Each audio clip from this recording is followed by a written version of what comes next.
Hello बच्चों, कैसे हैं आप सब। मेरा नाम है रितिका घई और मैं हूं chemistry faculty in Takshashila institute. आज हम बात करेंगे कि अभी जो नीट का कमिंग एग्जाम आने वाला है 5 मई को, उसमें आप क्या गलतियां अवॉइड करें। आपको क्या क्या चीज़ें हैं जो इस एग्जाम में नहीं कर रही है। मैं ये नहीं बताऊंगी आपको कि आप ये करें आप वो करें, मैं ये बताऊंगी कि क्या चीज़ें ऐसी हैं जो आप इस एग्जाम में अवॉइड करेंगे। तो एक एक करके हम सारी ही चीज़ों पर बात करेंगे। नीट के थ्रू आपका इंडिया में जितने भी मेडिकल कॉलेजेस प्रेजेंट है आपका उसमें एडमिशन होता है।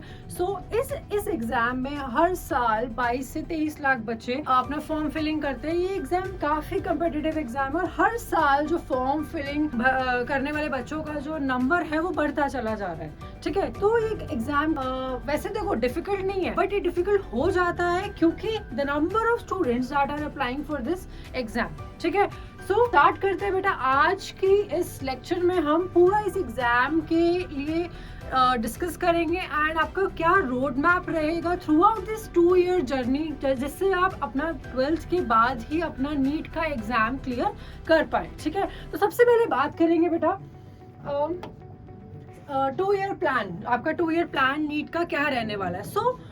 सबसे पहली बात बेटा, आप तो उन लकी बच्चों में से हैं जो नीट 2026 के एग्जाम के बारे में आज ही सोच रहे हैं। मतलब 2 साल पहले 2024 में ही आप 2026 के एग्जाम के बारे में सोच रहे हैं। तो बहुत ही ज्यादा सिंसियरिटी है आपके अंदर, ये बात मुझे इससे समझ आ रही है। ठीक है, तो इससे आगे चलते हैं बेटा। एक वर्ड मैं बोलूंगी यहाँ पे जो आपको अपने साथ इस 2 ईयर के थ्रू आउट रखना है, which is consistency.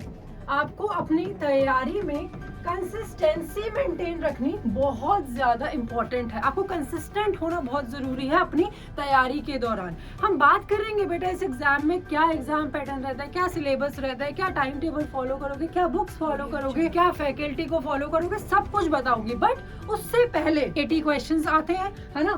We have 180 questions in this exam, 90 from biology and 45 questions from physics and 45 questions from chemistry. So हम जानते हैं कि we have 180 questions and 180 minutes in this exam.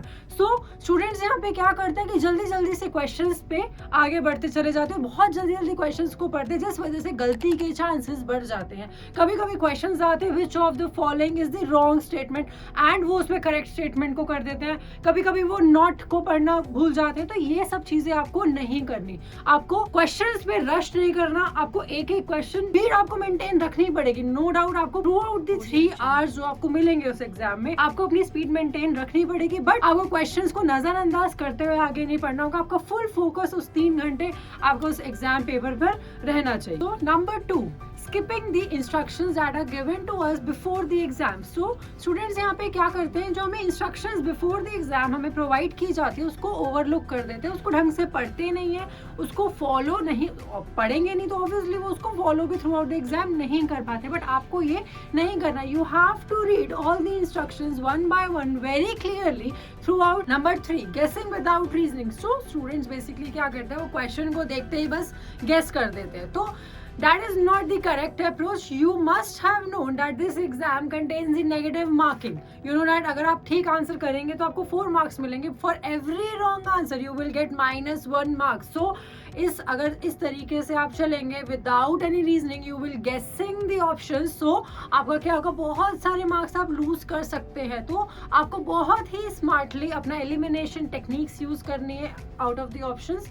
आप जो आपको अगर if you don't know the question, what you will do is you will eliminate the options and then you will come at correct option. ठीक है, so you will use the logical deduction and elimination techniques to guess. Even if you want to, you can guess the correct option. Number 4, losing track of time. So what students do is they lose the track of time during the exam. इससे होता क्या है कि उनको बहुत सारे questions unanswered और incomplete छोड़ने पड़ते हैं, जिससे उनका काफी ज्यादा नुकसान हो जाता है। तो आपको करना क्या है कि you will divide your time in each section. You will divide the time very wisely in every section and you will review the clock periodically. So number 5, failure to review the answers. So before submitting your paper, you have to review the answers that you have have mentioned. So होता क्या है कि कभी कभी bubble करते time हम जो option हमें बबल करना होता है उसकी जगह कुछ और ऑप्शन को बबल कर देते हैं, जिसकी वजह से we will obviously lose many marks in our exam. So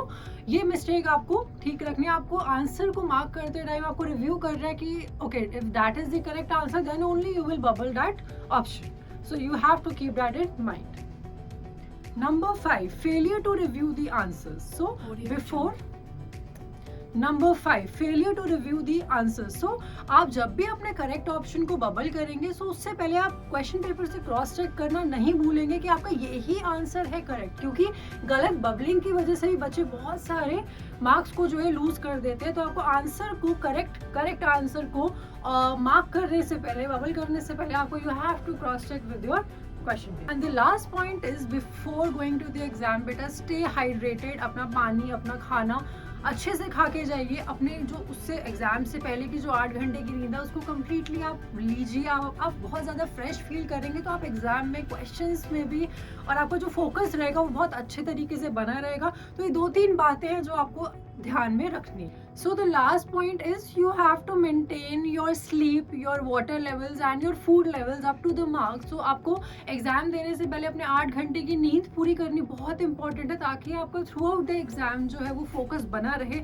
अपना पानी वगैरह अच्छे से साथ में रखना ज़रूरी है. और एग्जाम से जाने से पहले आपको अपना अच्छे से खाना, लाइट खाना खाना है, ताकि आप ज़्यादा खाना खा लोगे तो you will be snoring throughout the exam. सो नींद नहीं आनी चाहिए आपको, तो लाइट खाना खाएंगे जिससे आपको एनर्जी फील हो, ताकि आपका फोकस जो है वो अच्छे से एग्जाम के थ्रू आउट बना. आज के लिए इतना ही. आई होप आपका नीट 2024 का एग्जाम बहुत अच्छा हो. तो आज के लिए इतना ही. आई होप आपको ये वीडियो अच्छी लगी होगी. All the very best to all the aspiring students of NEET 2024. I hope आपका एग्जाम बहुत अच्छा हो.